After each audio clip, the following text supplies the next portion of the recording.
사랑하는 성도 여러분, 5월 19일 금요일 새벽 만나에 오신 여러분 주님의 이름으로 환영하고 축복합니다. 오늘 우리에게 주시는 하나님 말씀 사무엘상 오늘 마지막 말씀입니다.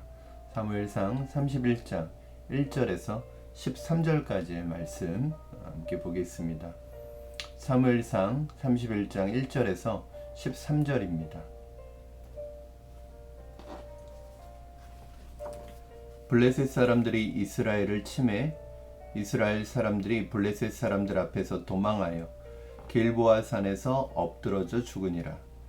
블레셋 사람들이 사울과 그의 아들들을 추격하여 사울의 아들 요나단과 아비나답과 말기수아를 죽이니라. 사울이 패전하매 활 쏘는 자가 따라잡으니 사울이 그 활 쏘는 자에게 중상을 입은지라.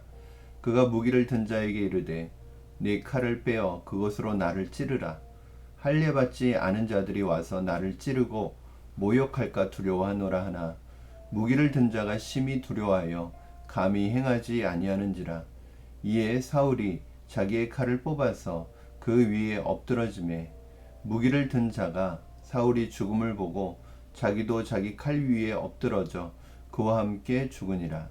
사울과 그의 세 아들과 무기를 든 자와 그의 모든 사람이 다 그날에 함께 죽었더라. 골짜기 저쪽에 있는 이스라엘 사람과 요단 건너쪽에 있는 자들이 이스라엘 사람들이 도망하는 것과 사울과 그의 아들들이 죽었음을 보고 성읍들을 버리고 도망하매 블레셋 사람들이 이르러 거기에서 사니라. 그 이튿날 블레셋 사람들이 죽은 자를 벗기러 왔다가 사울과 그 세 아들이 길보아 산에서 죽은 것을 보고 사울의 머리를 베고 그의 갑옷을 벗기고 자기들의 신당과 백성에게 알리기 위해 그것을 블레셋 사람들의 땅 사방에 보내고 그의 갑옷은 아스다롯의 집에 두고 그의 시체는 벳산 성벽에 못 박음해 길르앗 야베스 주민들이 블레셋 사람들이 사울에게 행한 일을 듣고 모든 장사들이 일어나 밤새도록 달려가서 사울의 시체와 그의 아들들의 시체를 벳산 성벽에서 내려가지고 야베스에 돌아가서 거기서 불사르고 그의 뼈를 가져다가 야베스 에셀나무 아래에 장사하고 7일 동안 금식하였더라. 아멘.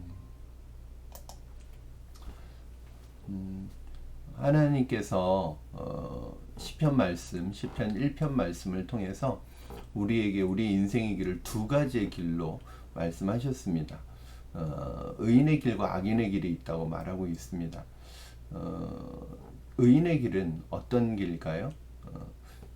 여호와의 율법을 즐거워하여 그 율법을 주야로 묵상하며 그 율법의 길, 하나님의 말씀의 길에 순종하는 삶을 살아가는 사람이 의인의 길이라고 말하고 있고, 또 하나님의 말씀에 불순종하고 하나님의 말씀을 떠나서 자기의 욕심대로 탐욕을 따라 살아가는 사람의 삶을 악인의 길이라고 이렇게 묘사하고 있습니다.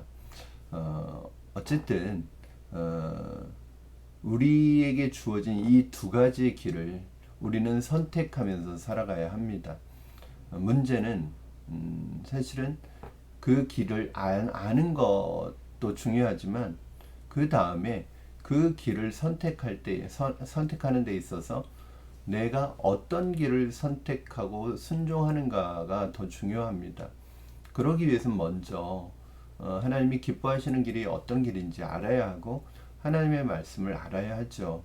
근데 우리가 보면은 하나님의 말씀을 안다고 해서 그 길을 살아가는 건 아니더라고요. 그래서 먼저는 하나님의 말씀을 알고 배우고 하나님의 뜻을 아는 것은 중요합니다.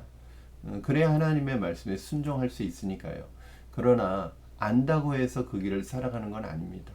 이제 그때는 내가 하나님의 뜻을 알고 하나님의 말씀을 알고 이제는 내가 의지의 결단을 내리고 선택을 하고 주님의 은혜를 의지해야 되겠죠. 오늘 본문 속에는 한때 순종의 모습을 보이기도 하였지만 결국 인생 전체가 하나님의 말씀과는 다른 동떨어진 말씀에 불순종하는 삶을 살았던 사울의 마지막 모습을 보여주고 있습니다. 불순종한 사울의 최후는 어떤 결과를 가지고 왔을까요? 먼저는 자신에 대한 징계와 심판으로 나타납니다. 사실은 이 단계는 징계라고 보기는 어렵죠. 징계는 그래도 하나님께서 돌이키기를 원하기 때문에 기회를 주시는 것이라고 할 수 있죠. 그러나 심판은 더 이상의 기회가 없는 것이죠. 오늘 본문 31장은 사울의 죽음과 관련한 이야기를 다루고 있습니다. 사울이 죽음에 이르는 과정, 그리고 죽는 모습, 그리고 죽은 이후의 이야기로 나누어지는데, 한마디로 사울의 마지막은 오늘 굉장히 비참한 모습으로 묘사가 되고 있습니다. 그렇게 숱한 하나님의 경고와 실패의 경험 속에서도 결국 사울은 자신의 권력욕과 탐욕과 상대방에 대한 미움과 시기를 스스로 끊지 못하더니 마지막엔 자신의 목숨을 스스로 끊는 결과를 가지고 옵니다. 사울의 죽음은 그의 불순종이 쌓여서 만들어진 것이고, 하나님이 불순종하는 자에게, 그리고 돌아오지 않는 자에게 어떻게 심판하시는지를 보여주는 모습이라고 할 수 있습니다. 그동안 그의 싸움은 하나님의 도우심을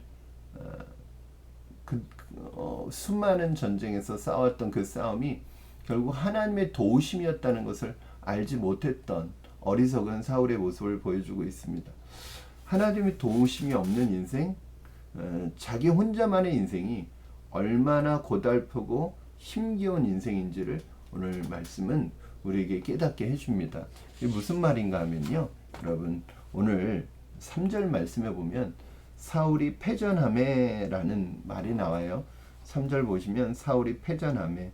그런데 이게 원문의 뜻은 무슨 뜻이냐면, 단순히 전쟁에서 졌다는 뜻이 아니라 사울에게 그 전쟁이 감당할 수 없을 정도로 무거운 것이었다는 의미예요. 그래서 무겁다는 의미가 들어있어요. 즉 무슨 말일까요? 그동안 하나님이 함께 해주셨기 때문에 어떤 전쟁도 사울에게는 가볍게 느껴졌습니다. 그런데 결국 지금은 그 전쟁은 감당할 수 없을 정도로 사울에게 무거운 것이었고, 그 무게에 스스로 짓눌려 쓰러진 것입니다. 사랑하는 여러분, 여러분은 하나님과 동행하고 계십니까? 하나님께서 여러분과 함께하고 계십니까? 하나님이 함께 하신다면 우리에게 또 우리에게 주어진 일들, 이 세상에서 우리가 살아가야 되는 삶이 무겁게만 느껴지지는 않을 것입니다. 가벼울 것입니다. 그러나 하나님이 없는 인생은 작은 시련, 작은 어려움에도 감당할 수 없을 정도로 무겁게 느껴질 것입니다. 사랑하는 여러분, 여러분의 지금 삶에서 느끼는 무게는 무겁습니까? 가볍습니까? 하나님께서 여러분의 짐을 져주실 줄로 믿습니다. 예수님께서 그런 말씀을 하시죠. 수고하고 무거운 짐진 자들아, 다 내게로 오라, 내가 너희를 쉬게 하리라. 그런데 그 다음에 보면 너희는 내게 나의 멍에를 메라. 너희는 나의 멍에를 메고 내게 배우라. 그리하면 안식을 얻으리라고 말씀하고 있습니다.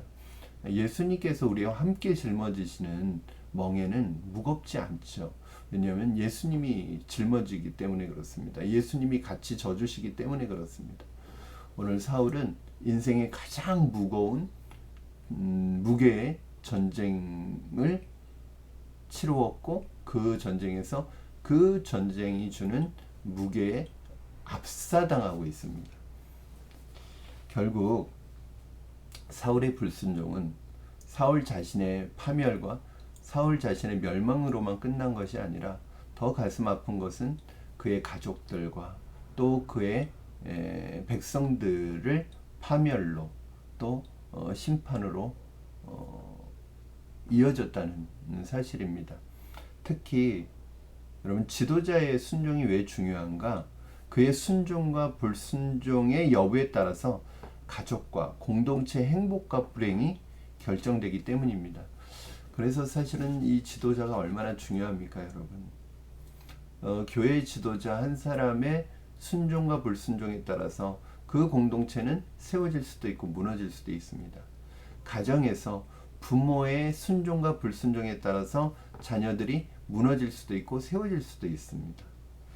오늘 보면요, 사울의 죽음, 그리고 그 죽음이 어떻게 다른 사람들에게 영향을 미치고 있는지 볼 수 있는데, 여러분 먼저는 4절부터 6절까지를 보면 사울의 죽음과 그의 주변에 있는 사람들의 죽음이 나타나 있어요.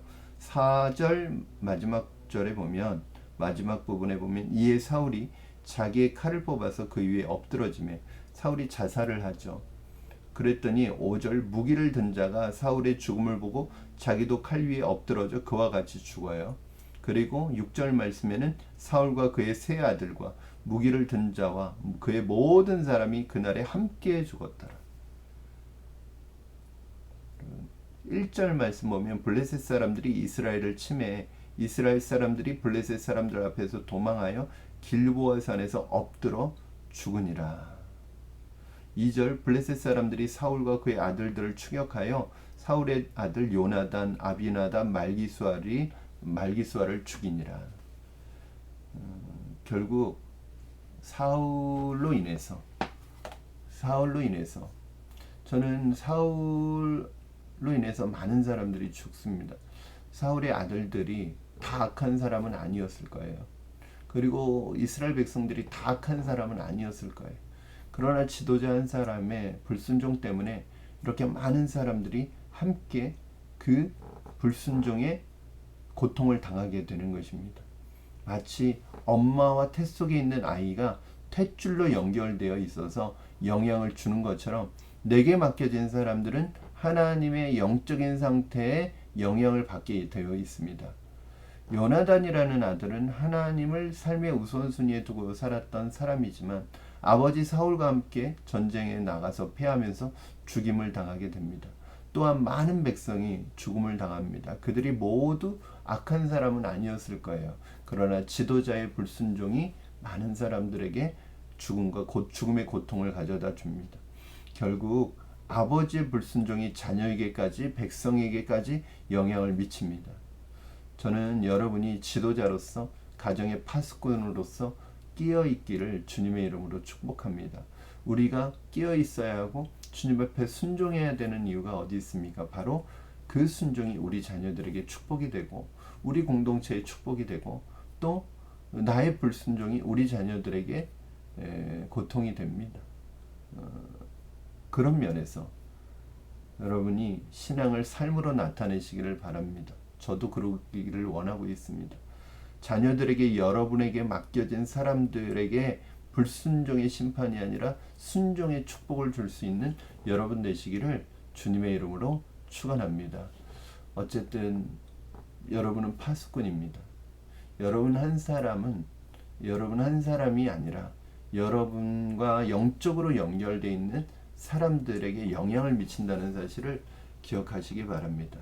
어쩌면 마치 탯줄로 엄마와 아이가 연결되어 있는 것처럼 여러분 영적인 탯줄이 여러분과 여러분의 자녀, 여러분과 여러분이 여러분에게 맡겨진 영혼들과 연결되어 있다는 사실을 기억하시기 바랍니다.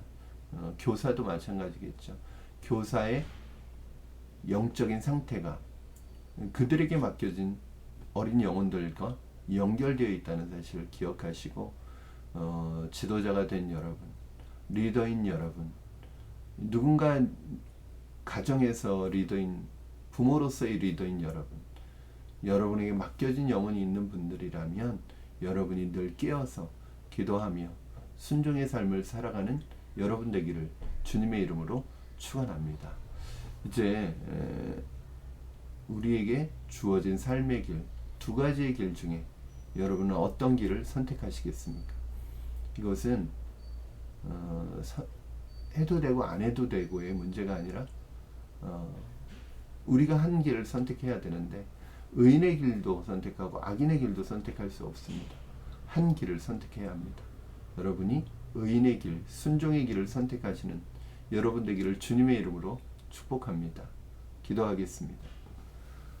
살아계신 하나님 아버지 감사합니다. 오늘 말씀을 통하여 하나님 사울의 최후가 하나님 얼마나 비참하게 끝나는지를 보면서 불순종이 쌓이고 쌓여서 어떤 결과를 가져오는지 보게 됩니다. 하나님 아버지, 우리로 하여금 어렵고 힘들더라도 순종의 길을 가게 하여 주시옵소서. 순종의 걸음을 걷게 하여 주시옵소서. 그리하여 나뿐만 아니라 나와 연결되어 있는 내게 맡겨진 영혼들, 우리 자녀들, 또 우리 성도들, 그리고 나에게 맡겨진 그 영혼들에게 선한 축복의 통로가 될지언정 저주와 심판의 도구가, 통로가, 도화선이 되지 않도록 주님 우리를 붙들어 주시고 우리에게 은혜를 주시옵소서. 하나님, 사무엘상의 말씀을 통하여 하나님 주신 은혜를 늘 기억하고 우리도 다윗처럼 하나님의 마음에 합한 삶을 살아가는 백성들 될 수 있도록 도와 주시옵소서. 사울과 같이 불순종의 삶을 살아가는 인생 되지 않도록 도와 주시옵소서. 감사하며 예수님의 이름으로 기도하옵나이다. 아멘. 사랑하는 성도 여러분, 이제 사무엘상의 말씀을 우리가 다 마쳤습니다. 사무엘상을 통해서 주신 하나님의 은혜를 기억하시고 오늘도 순종의 삶을 살아가시는 여러분 되시기를 주님의 이름으로 축원합니다. 이제 새벽 만나는 다음 주부터 시작되는데 이제 6월 전까지 5월달은 잠언의 말씀을 가지고 새벽 만나를 진행하도록 하겠습니다. 오늘 금요 심야에 또 기도의 자리에 나와서 함께 기도하는 여러분 되기를 축복합니다.